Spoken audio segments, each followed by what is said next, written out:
Estaba de rodillas, secando un derrame de macchiato de caramelo que ni siquiera había provocado yo, cuando Lorena me señaló como si fuera un perro. «Limpia eso», espetó ella. En voz alta. Demasiado alta. Toda la sala se giró, incluido Becerra. El mismísimo Becerra. Nuestro mayor cliente. Sentí el calor subir por mi nuca antes siquiera de levantar la vista. Sonreí, esa sonrisa estúpida y vacía que pones cuando no te queda nada más que el orgullo y un sueldo. Seguí limpiando, lenta y cuidadosamente, como si fuera normal. Como si no llevara 15 malditos años en Cruz del Norte. Como si no fuera yo la razón por la que el trato con Becerra se había cerrado en primer lugar. Ni una sola persona dijo una palabra.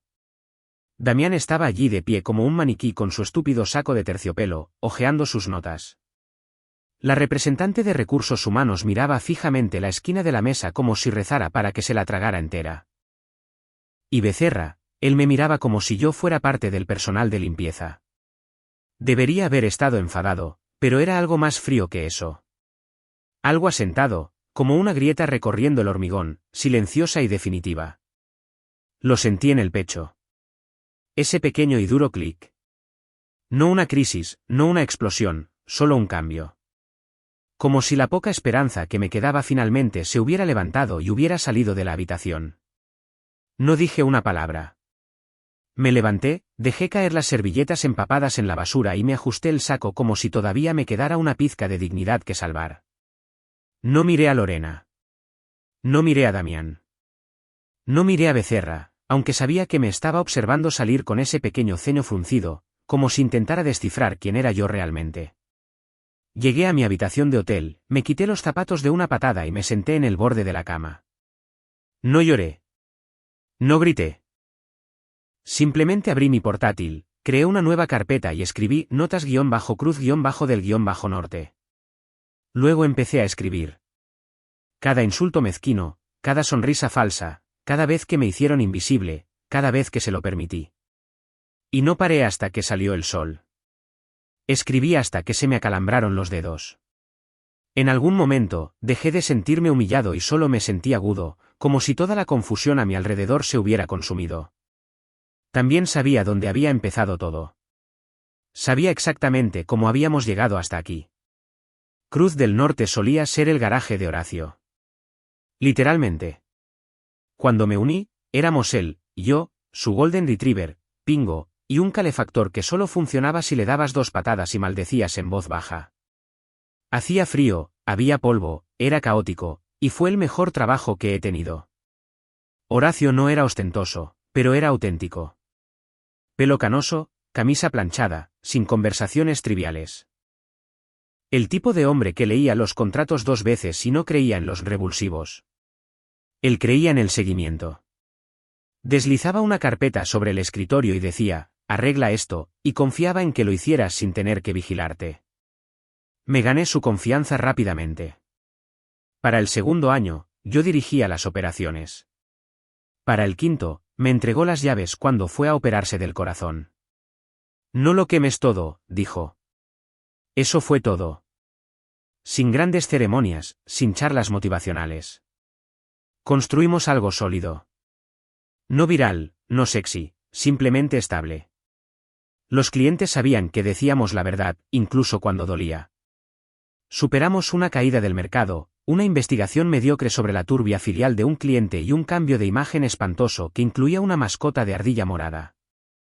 Sobrevivimos a todo ello, no porque fuéramos genios, sino porque nos mantuvimos en pie cuando otras empresas se hundieron. Yo no era el tipo de las grandes ideas, era el tipo que arreglaba las cosas en silencio, de manera eficiente. Mientras los visionarios lanzaban purpurina al aire, yo evitaba que las paredes se derrumbaran. Eso es lo que Horacio valoraba, manos firmes, números limpios, 0 dramas. Cuando falleció, recibí la primera llamada.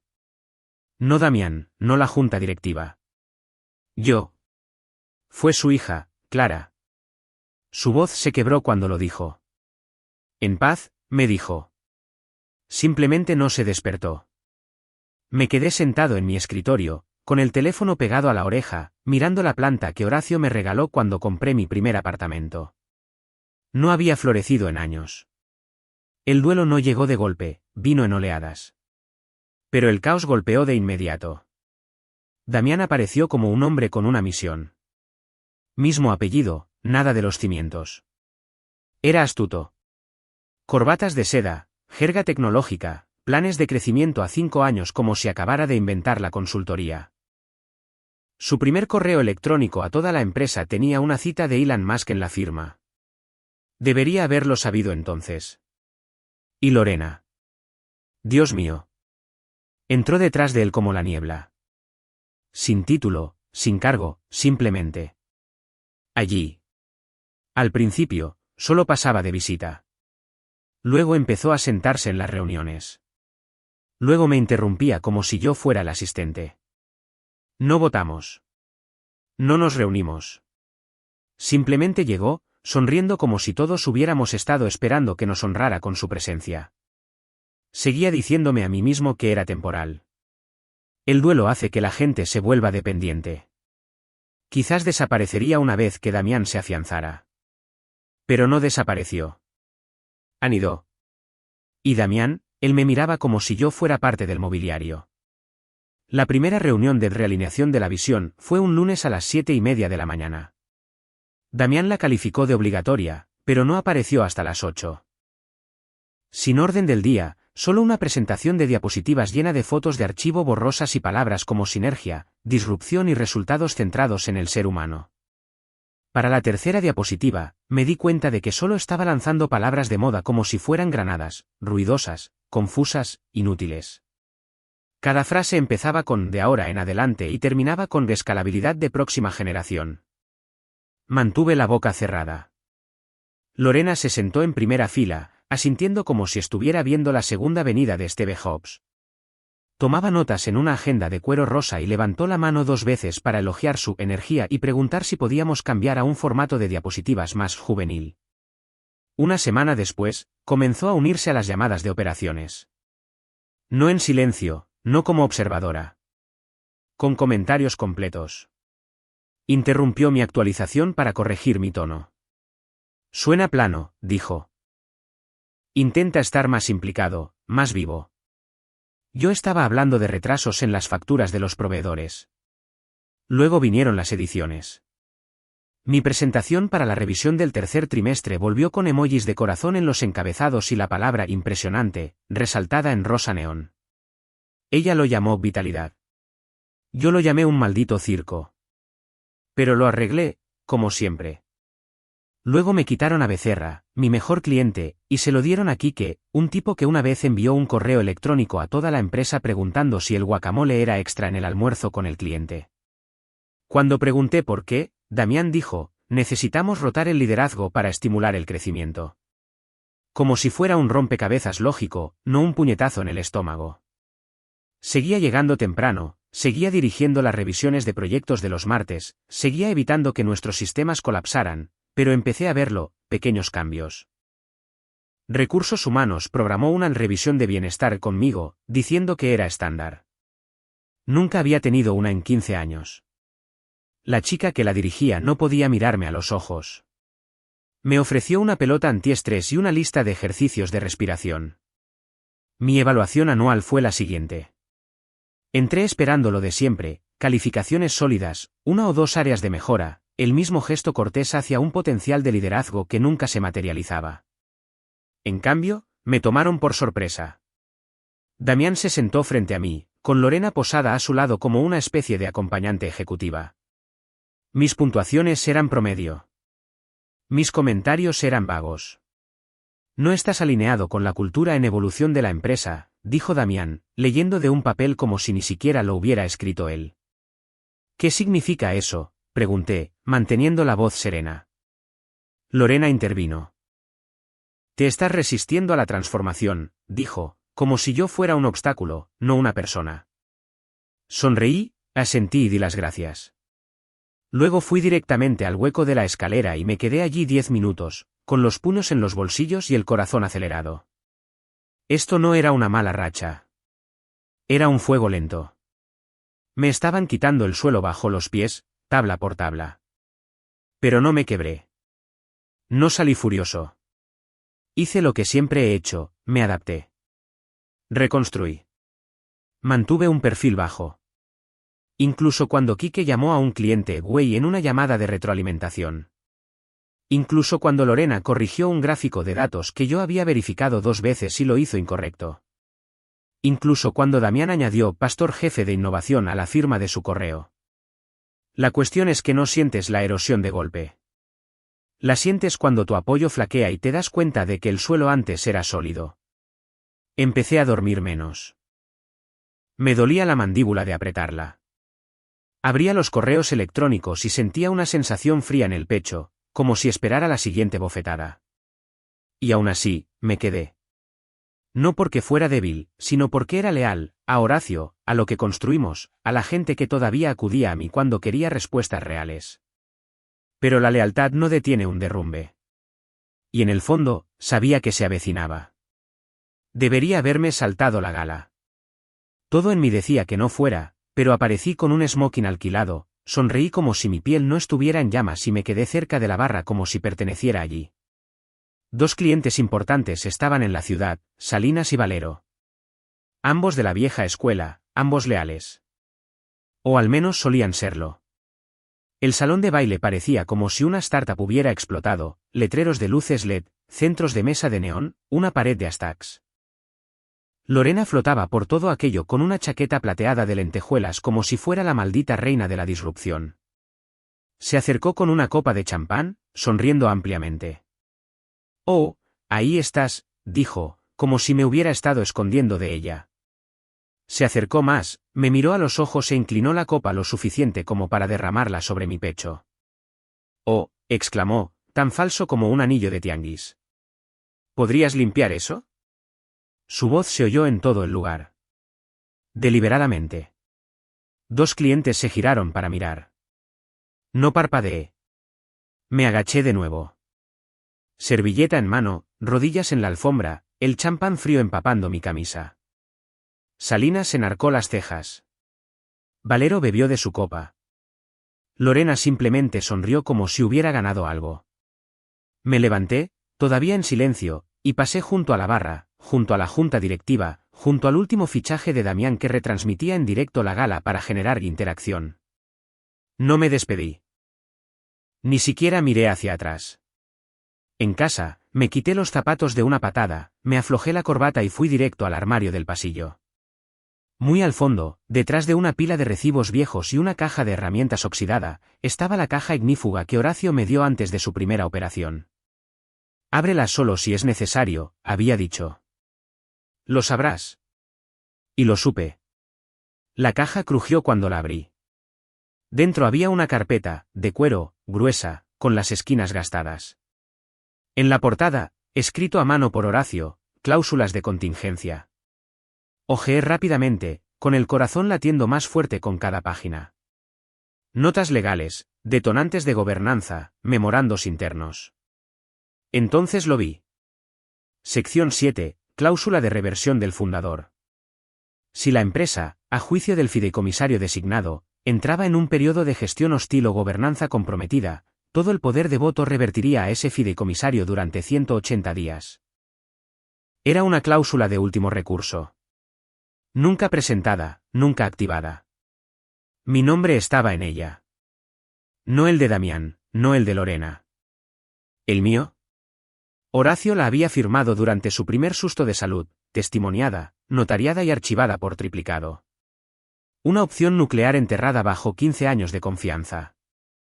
Me dejé caer al suelo, con la carpeta abierta en mi regazo, las rodillas levantadas y las palmas sudorosas. Él lo había visto venir.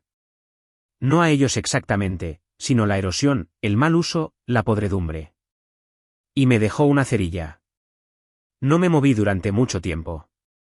La casa estaba en silencio, solo el zumbido de la nevera y el suave crujido del calefactor al encenderse. Luego me levanté.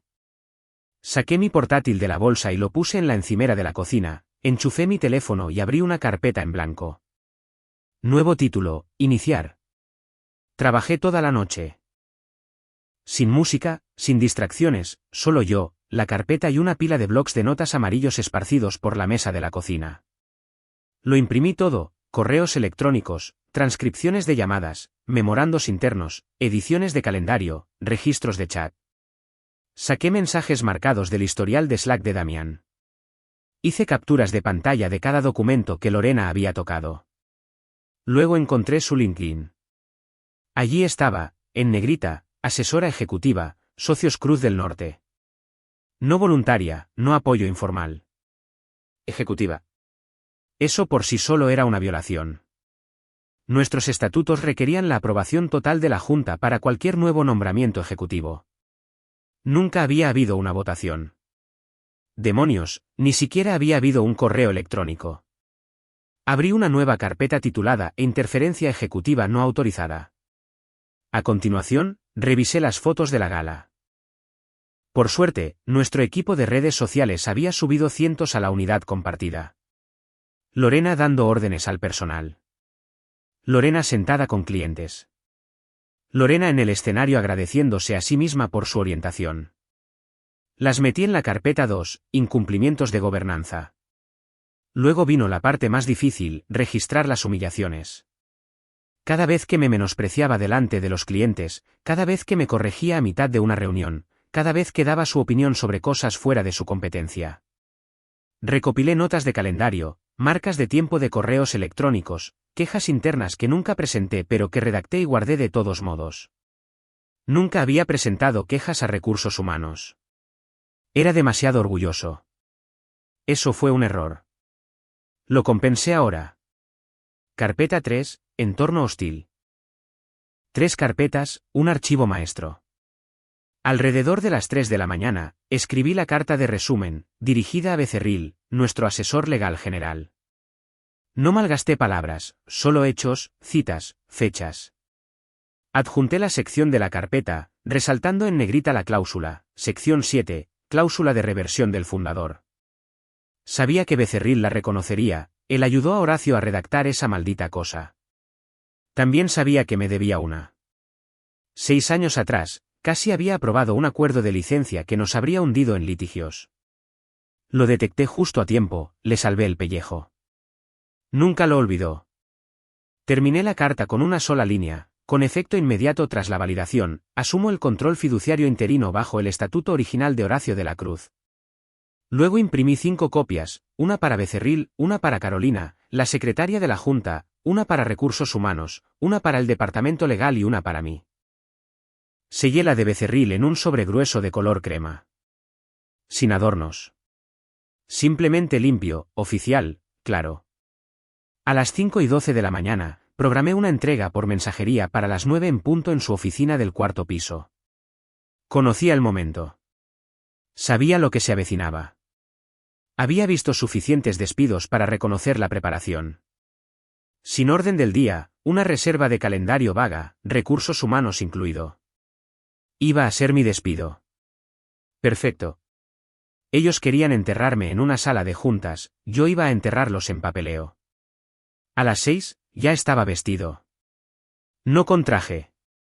Pantalones de vestir, camisa con cuello, saco gris. Sencillo, tranquilo, sólido. Me tomé el café junto al fregadero mientras el sol salía detrás de las persianas. No tenía miedo. Ya no. La invitación a la reunión llegó a mi bandeja de entrada a las 8:07 de la mañana. Asunto: revisión de recursos humanos, contacto rápido. Sin orden del día, sin contexto. Solo yo, Damián, Lorena y la coordinadora de recursos humanos listada como opcional. La clásica preparación para un despido. Hice clic en aceptar. 10 minutos antes de las 9, entré en la sala de conferencias de cristal como si fuera un martes cualquiera. Tranquilo, con la espalda recta, sin emoción en mi rostro. Damián ya estaba sentado, haciendo girar un bolígrafo entre sus dedos como si estuviera aburrido. Lorena estaba de pie cerca de la ventana, sosteniendo un sobre de Manila como si fuera su trofeo personal. Gracias por ser puntual, dijo Damián sin levantar la vista. La coordinadora de recursos humanos estaba sentada a un lado, tecleando nada en su portátil. Lorena fue quien rompió el silencio. Iré al grano, dijo con alegría. Hemos tomado una decisión. Es hora de una nueva dirección, y lamentablemente, eso no incluye que continúes en tu puesto aquí. De hecho, sonrió al decirlo. Damián finalmente levantó la vista, con una cara de suficiencia como si acabara de ganar algo. Estás despedido. Con efecto inmediato. Miré el sobre que Lorena deslizó sobre la mesa. Mi nombre estaba escrito en una caligrafía suave, como si fuera una maldita tarjeta de cumpleaños. Alicia parpadeó rápidamente y mantuvo la vista fija en la planta de plástico de la esquina. Metí la mano en el bolsillo, saqué mi tarjeta de identificación y la puse sobre la mesa. No la necesitaréis, dije. Damián frunció el ceño. Lorena ladeó la cabeza. Perdona. Justo en ese momento, 3 golpes secos en la pared de cristal. El mensajero entró sosteniendo un sobre de color crema. Entrega para el licenciado Becerril, dijo. Lorena hizo un gesto con la mano como si fuera un camarero, pero yo levanté la mía. Se esperaba. Puedes entregárselo al departamento legal, en el 4º piso. El chico asintió y se fue. Damián se inclinó hacia adelante. ¿Qué demonios ha sido eso? ¿Papeleo? Dije. Miró a Lorena, luego a Alicia, que se encogió unos 5 centímetros en su silla. No sé qué te crees, empezó Damián, pero lo interrumpí. No me estáis despidiendo, dije secamente. Estáis activando una cláusula que ni siquiera sabéis que existe. Lorena resopló. ¿Estás de farol? No, dije. Sois descuidados. Por un segundo, nadie habló. Dejé que el silencio se prolongara.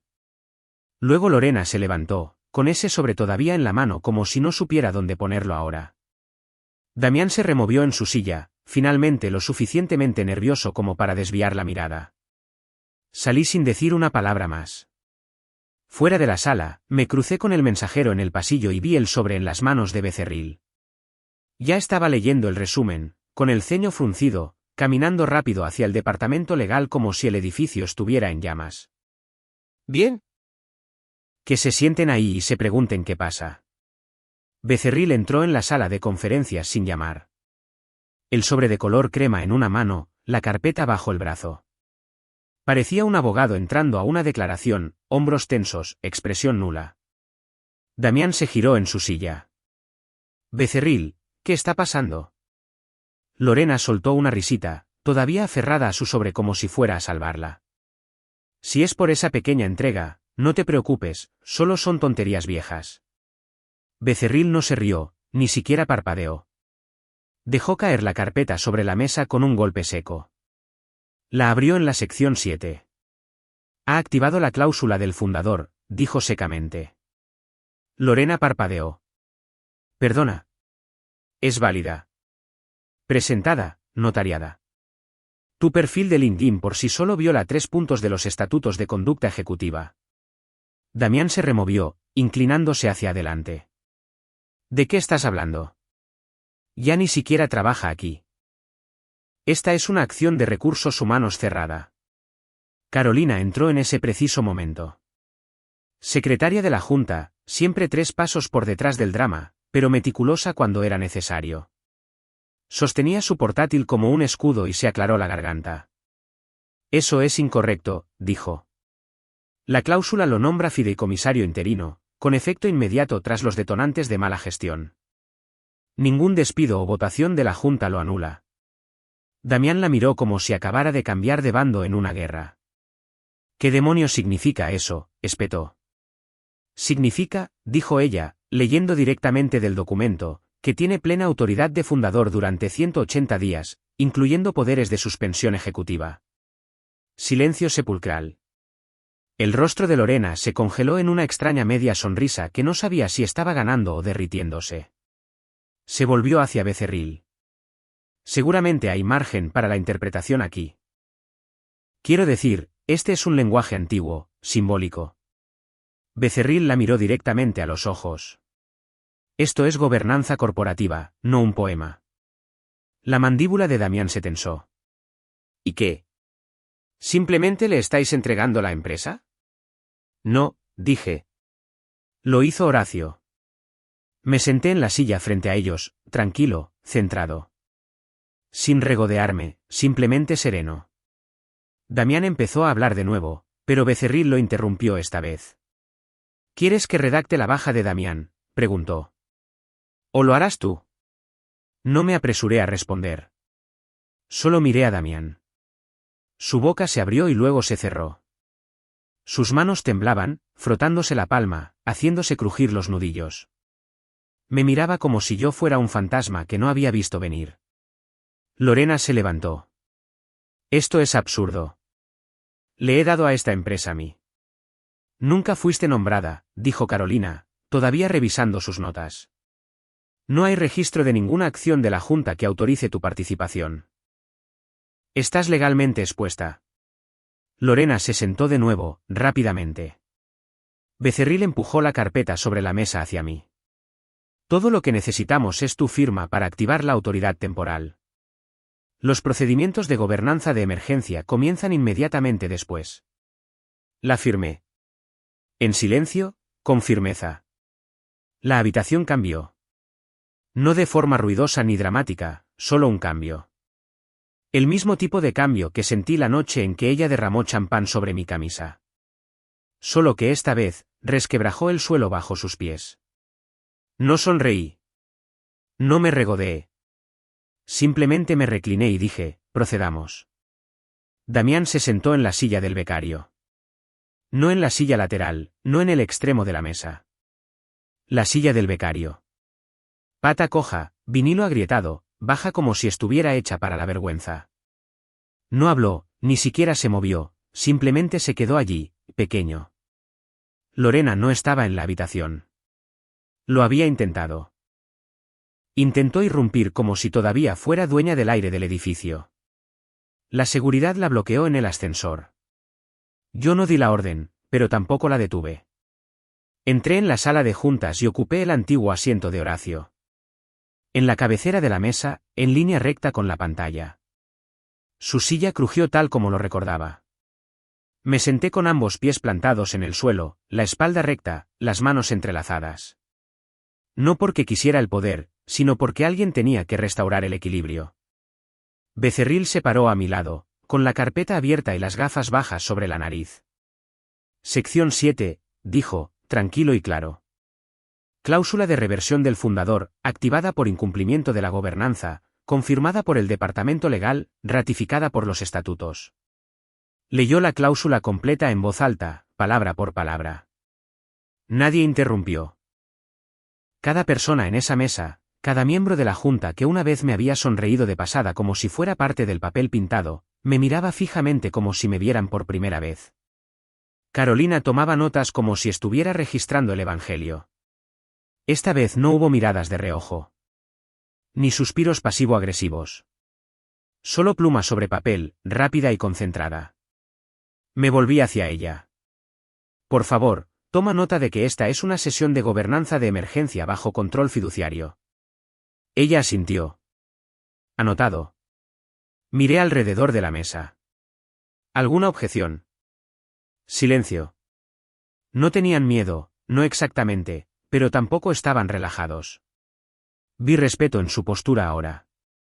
Espaldas rectas, miradas niveladas, como si la habitación finalmente hubiera recuperado la sobriedad. No lo alargué. Avancé por el orden del día como solía hacerlo Horacio, conciso, claro, sin rodeos. La única palabra de moda en la sala era responsabilidad. Restablecí los protocolos de informes, congelé todas las nuevas contrataciones y ordené una revisión completa de las decisiones ejecutivas tomadas desde el fallecimiento de Horacio. Sin debate. Becerril respaldó cada movimiento. Carolina registró cada directiva. Nadie se opuso. No levanté la voz. No fue necesario. Horacio me enseñó algo mejor. Él decía, el control no proviene del volumen. Proviene de la claridad, de la coherencia, de presentarse cada maldito día y hacer lo que hay que hacer, incluso cuando nadie te aplaude por ello. Eso era esto. No venganza, no una toma de poder. Simplemente una reparación. Y por primera vez en mucho tiempo, la habitación se sintió estable. Firmé la baja administrativa de Damián allí mismo, en la mesa. El formulario ya había sido redactado, Becerril no perdió el tiempo. No dudé. Solo un trazo del bolígrafo sobre la línea, y eso fue todo. Damián no dijo una palabra. Su rostro lo decía todo, confundido, pálido, como si acabara de ver a un fantasma salirse del plano. Nunca pensó que este día llegaría. Nunca pensó que yo sería quien firmara su salida. Carolina deslizó el documento en una carpeta y lo archivó sin pestañear. Con efecto inmediato, dijo. La prohibición de Lorena ya había sido procesada. Lenguaje formal, sello legal, distribución a toda la Junta. Estaba fuera. No suspendida, no advertida, excluida de reuniones, de sistemas internos, de cualquier tipo de comunicación. Becerril lo llamó contención de riesgos no negociable. Yo lo llamé lo mínimo indispensable. Me recliné en la silla de Horacio y di la siguiente orden. Quiero una auditoría completa, dije. Cada decisión ejecutiva desde la muerte de Horacio. Gastos, contratos, cambios organizativos. Todo. Becerril asintió. Entendido. Carolina ya estaba escribiendo. Lo que sucedió a continuación no fue dramático. No hubo portazos, ni gritos, solo movimiento. Movimiento preciso y coordinado, como una máquina reiniciándose después de un fallo. Ejecutaron las cláusulas como si fuera un protocolo de guerra. Carolina emitió notificaciones. Becerril coordinó con el departamento legal. Gobernanza extrajo los registros de reuniones archivados. Lo vi suceder en tiempo real. Silencioso, exacto, concentrado. Luego me levanté, di un paseo lento por la sala de juntas. No para aparentar. Ninguna vuelta de la victoria, solo para asentarme. Las paredes todavía tenían los mismos pósteres de estrategia enmarcados, el mismo altavoz que nunca funcionaba. Pero el aire era diferente, más ligero, como si algo se hubiera exhalado. No se trataba de castigar a nadie. Ni siquiera de ganar.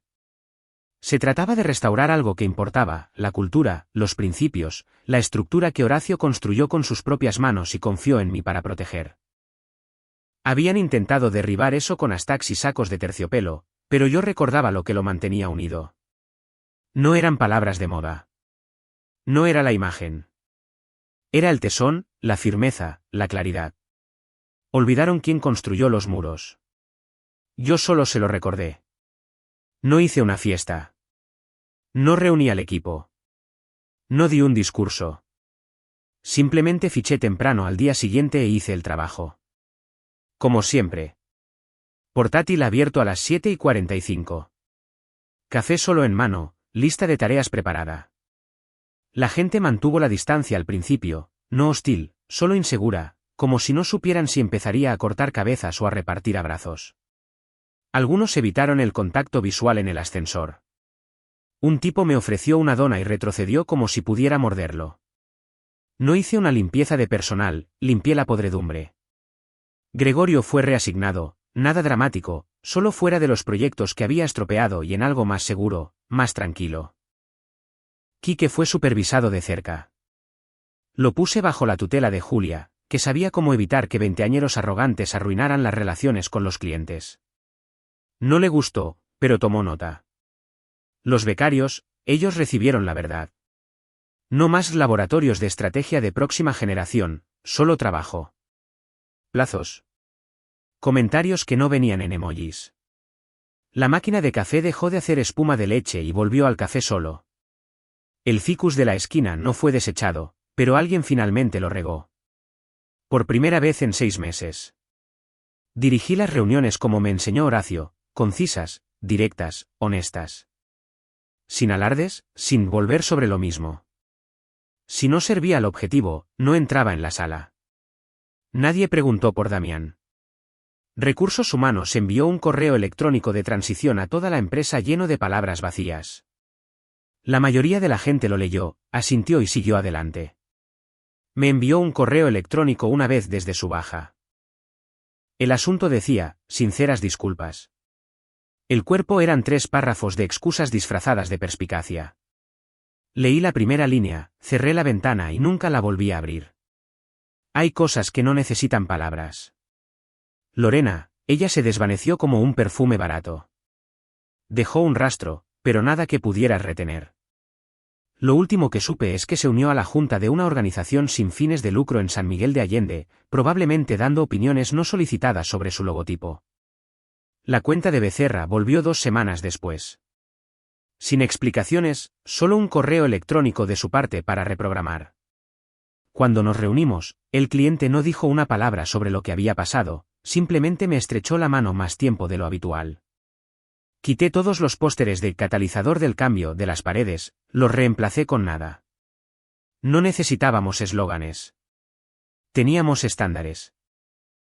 En el almuerzo, me senté junto a la ventana de nuevo, el mismo asiento que solía tomar cuando Horacio vivía. La luz del sol golpeaba la mesa perfectamente. La ciudad se movía afuera, tan rápida como siempre, pero adentro se sentía tranquilo, limpio.